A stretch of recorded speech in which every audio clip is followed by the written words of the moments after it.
Vacation కి foreign టూర్లు వెళ్తూనో friends బర్త్డేలు సెలబ్రేట్ చేస్తూనో ఫంక్షన్స్ కి అటెండ్ అవుతూనో మహేష్ బాబు కనిపిస్తున్నారు. ఈ మధ్య కాలంలో లాంగ్ హెయిర్ గడ్డంతో ఉన్న మహేష్ లుక్ ఫ్యాన్స్ కి ఇంట్రెస్టింగ్ గా కనిపించింది. అయితే లేటెస్ట్ గా కీరవాణి కొడుకు ఫంక్షన్ లో మహేష్ బాబుని చూసిన ఫ్యాన్స్ ఒక్కసారిగా సర్ప్రైజ్ అయ్యారు.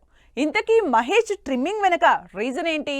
మహేష్ రాజమౌళి సినిమా అప్డేట్ ఎప్పుడొస్తుందని 1000 కళ్లతో వెయిట్ చేస్తున్నారు ఫ్యాన్స్. సినిమా అప్డేట్ సంగతేమో కానీ మహేష్ మరోసారి వైరల్ అవుతున్నారు. మొన్నటి వరకు లాంగ్ హెయిర్ బియర్డ్ తో కంప్లీట్ డిఫరెంట్ గా కనిపించిన మహేష్ ఇప్పుడు సడన్ గా గడ్డం ట్రిమ్ చేసి మరో కొత్త అవతారులో కనిపించారు.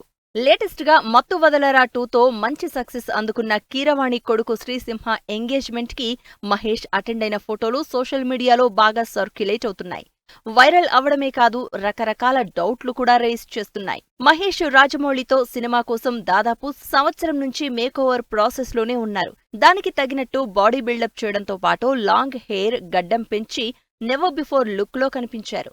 అయితే సినిమా త్వరలోనే స్టార్ట్ చేస్తారు కదా, అందుకే కొత్త లుక్ కోసమని మహేష్ ఇలా మెయింటైన్ చేస్తున్నారేమో అనుకున్నారంతా. కానీ అంతలోనే మహేష్ గడ్డం తీసేయడంతో ఇక సినిమా ఇప్పుడప్పుడే స్టార్ట్ అవ్వదేమో అన్న డౌట్ వచ్చేసింది జనాల్లోకి.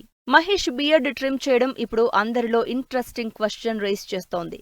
ఇప్పుడప్పుడే సినిమా స్టార్ట్ చేయడం లేదా అన్న ప్రశ్నతో పాటు మహేష్ లుక్ బాగాలేదని తీసేశారా లేక కొత్త లుక్ ట్రై చేద్దామని ఇలా ట్రిమ్ చేశారా అంటూ ఫ్యాన్స్ లో చర్చ జరుగుతోంది.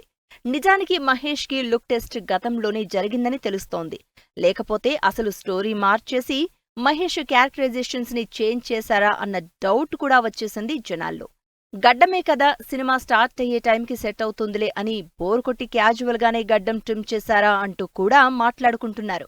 నెక్స్ట్ ఇయర్ సంక్రాంతి టైంలో మహేష్ రాజమౌళి సినిమా మొదలవుతుందని ఇప్పటికే చాలా రోజుల నుంచి టాక్ నడుస్తోంది.